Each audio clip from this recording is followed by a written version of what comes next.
Sige na. Para makakilos na sila. Okay.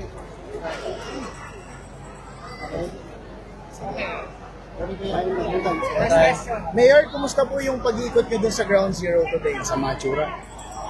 Kaya malulungkot tayo pero we try to control the problem. Immediately, I called the city engineering, DEPS to collect all the debris. First things first, makagalaw sila ng maayos. Mailabas nila yung mga debris sa Eskinita, Looban at nearby Pasig River. Tapos ilabas sa along Parola Road, pinadadala ko ng yung mga truck, bulldozer, para makapagpalabas na sila ng gamit.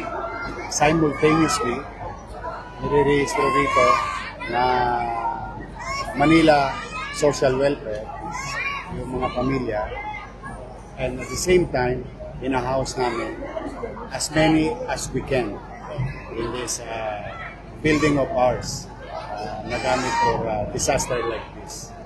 And we're very grateful.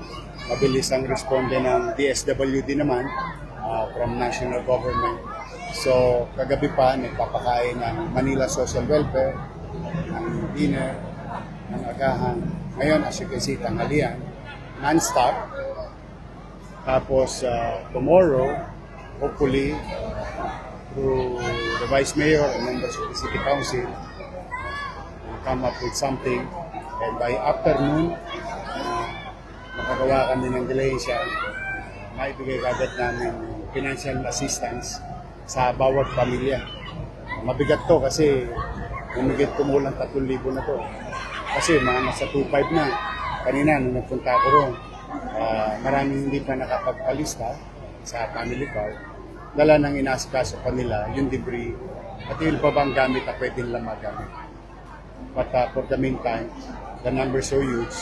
So by hopefully cross finger, mid-afternoon or late afternoon, I'll be back here to deliver the financial assistance of the city government so that they can start rebuilding their home.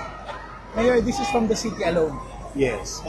Magkano po yung possible na? Tansya ko rito, mahina na kulang-kulang 15 million pesos. Mabigat to. Mabigat. Hindi to extraordinary itong Sir, Task Force Charlie, talagang masyadong malaki yung apoy. Inabot ng 7 na oras. Ano po yung naging challenges, Mayor? the wind, the nature itself. Kasi galing tayo sa along Pasig River. So, papalo-palo yung hangin. May kasamang apoy. Kaya lumawak ng lumawak. Siyempre, ako, familiar ako sa Parola. Puro Eskinita yan. Things are chaotic. Then, the rest is malungkot. Mabigat to. Ang goal namin, makabalik agad sila to start rebuilding with the help of the city. So, wala namang pressure. Wala pa naman nila. Pero yung Manila Health Department, ewan ko napansin ninyo, nandito rin sila. Kasi nga, baka yung mga bata, because of the sobrang grabe ng usok, saka yung weather condition natin para sa mga senior citizen, nandito rin sila. Hanggang kailan po maglalast yung supply natin, Mayor? Yung mga magsistay dito hanggang kailan lang po sila? Kaya natin. Kaya natin. May awa naman ng Diyos. Makaka-recover din tayo agad. But for the meantime, first things first. As I have narrated to you, the ABC of the plan. Maluwag yung lugar, nakakot yung basura, may ilagak sila sa masisilungan, tuloy-tuloy ang pagkain, then yung financial assistance so that they can start rebuilding and they will go back to their homes. The national government also, the DSWD, tumutulong naman sa akin. Okay po. Initially, Mayor, ilang household? Wala pa.